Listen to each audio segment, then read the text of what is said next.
pudeur est la vertu qui cache à la curiosité ce qui appartient à l'intimité de la personne.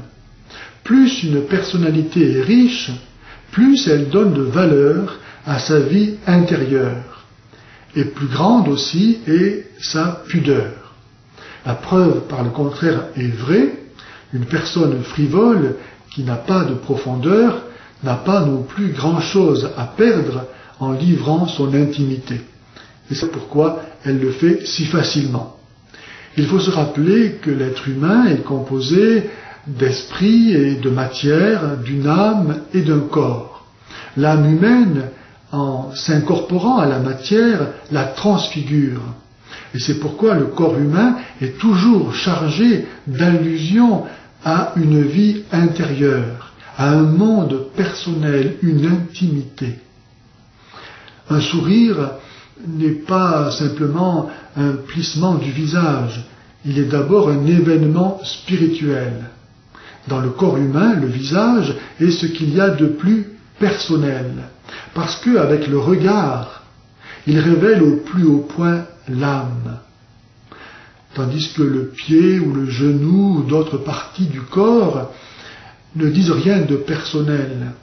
Ce sont des zones très impersonnelles, et parmi celles-ci, certaines ne font que suggérer le plaisir sexuel. Suggérer, parce que la vue, comme l'intelligence, dont elle est le sens le plus apparenté, désire voir la totalité. Et c'est pourquoi montrer certaines parties du corps qui par elles-mêmes ne révèlent que le plaisir sexuel est une invitation à voir davantage. Et c'est là où un centimètre de plus ou de moins a une réelle importance. Parce que c'est là que la personne va soit affirmer sa dignité, soit se ravaler à n'être qu'un objet impersonnel. Or, l'amour est personnel et personnalisant. Il s'adresse à un tu, à quelqu'un d'unique, une personne, et non pas à un corps anonyme qui peut être remplacé par d'autres corps. Le plaisir sexuel est un cadeau merveilleux de Dieu, mais il ne l'est que reçu dans la volonté de Dieu, c'est-à-dire dans le cadre de l'amour conjugal ouvert à la transmission de la vie. C'est justement parce que la finalité de la sexualité est de coopérer avec Dieu à la création de nouvelles vies humaines, image de Dieu, que la sexualité est une réalité si noble, si digne, qui mérite grand respect et délicatesse. Or, rechercher le plaisir sexuel et que le plaisir sexuel en dehors de cet amour véritable qu'authentifie le mariage est une offense grave faite à Dieu, à autrui, à soi-même, un péché mortel. Découvrir certaines parties du corps qui par elles-mêmes ne révèlent que le plaisir sexuel, c'est risquer de provoquer le désir de ce plaisir en dehors du mariage. Et c'est pourquoi Jésus dit que regarder une femme pour la désirer et commettre avec elle le péché dans son cœur. Et c'est si grave qu'il conseille de préférer arracher son œil plutôt que de s'avilir soi-même en réduisant autrui à ce qu'il a d'impersonnel. Et s'il en est ainsi que celui qui regarde une femme de cette façon se damne, qu'en sera-t-il pour celle qui provoque ce regard? Certaines manifestations de la pudeur sont relatives, certes, au temps et au lieu.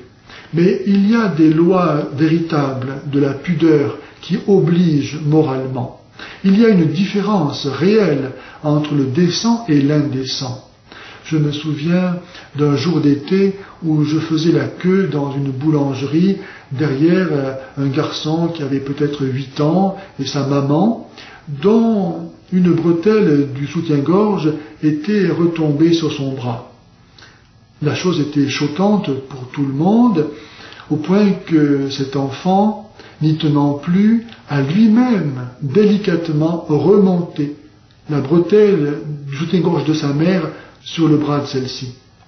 J'ai été frappé par le sentiment naturel de pudeur qui habitait le cœur de cet enfant, et par la souffrance que lui infligeait le spectacle de l'indécence. Quel châtiment nous nous préparons par les mauvais exemples que nous donnons à nos enfants. Habitués à cultiver ce qu'il y a d'impersonnel, comment se promettre un amour éternel? Quand le corps est extrait du champ de la dignité personnelle, avec la perte du contrôle de la pudeur sur les impulsions sexuelles, disparaissent aussi les valeurs spirituelles et le sens de Dieu. Les proxénètes se moquent bien de la vie intérieure des femmes qu'ils exploitent comme du bétail. Pour eux, elles ne sont que des corps, des objets, des instruments du simple plaisir sexuel. Or, comment sont habillées les prostituées?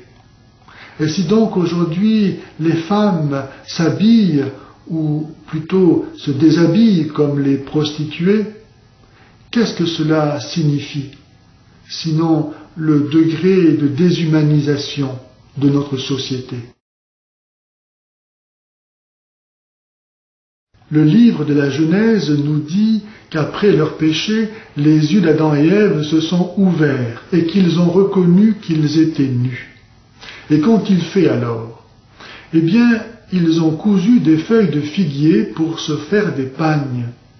Autrement dit, ils ont demandé à la nature de leur prêter ce qu'ils ne pouvaient plus s'offrir, un aspect personnel, humain de leur corps. Le vêtement devient ainsi un complément nécessaire du corps qui a perdu sa transparence naturelle et qui, pour laisser transparaître la personne, doit se cacher en partie, détourner l'attention de s'appesantir sur lui afin de pouvoir s'élever jusqu'à ce qu'il y a de spécifiquement humain, le domaine de l'esprit. Le vêtement est devenu un accessoire nécessaire pour que l'être humain soit traité de façon personnelle et non pas comme un animal. Qui s'étonnera qu'aujourd'hui les grands couturiers à la mode déshabillent davantage les femmes qu'ils ne les habillent, lorsque très souvent ils ne font pas mystère de leur homosexualité, c'est-à-dire de ce qu'ils n'aiment pas les femmes. La pudeur est un anticorps, elle est une défense contre la concupiscence qui n'a pas toujours besoin de stimulants extraordinaires pour se manifester et détruire la pureté de l'âme et du corps. Le pape Pie XII disait ceci: « Il est bien d'appeler la pudeur la prudence de la chasteté. La pudeur remarque le danger imminent, empêche de s'y exposer et impose la fuite dans certaines occasions. La pudeur n'apprécie pas les paroles déplacées et vulgaires et déteste toute conduite immodeste. Elle évite la familiarité douteuse avec les personnes de l'autre sexe parce qu'elle remplit l'âme d'un profond respect pour le corps qui est membre du Christ et temple de l'Esprit Saint. » Comme l'enseigne le catéchisme, la pudeur protège le mystère des personnes et de leur amour. La pudeur est le pressentiment d'une dignité spirituelle propre à l'homme. Elle naît par l'éveil de la conscience du sujet. Enseigner la pudeur à des enfants et des adolescents, c'est les éveiller au respect de la personne humaine.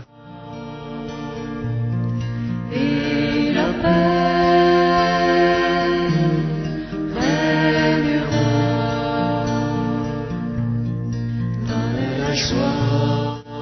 Si les gens savaient qu'ils vont en enfer, ils changeraient de vie, ils la donneraient au Christ.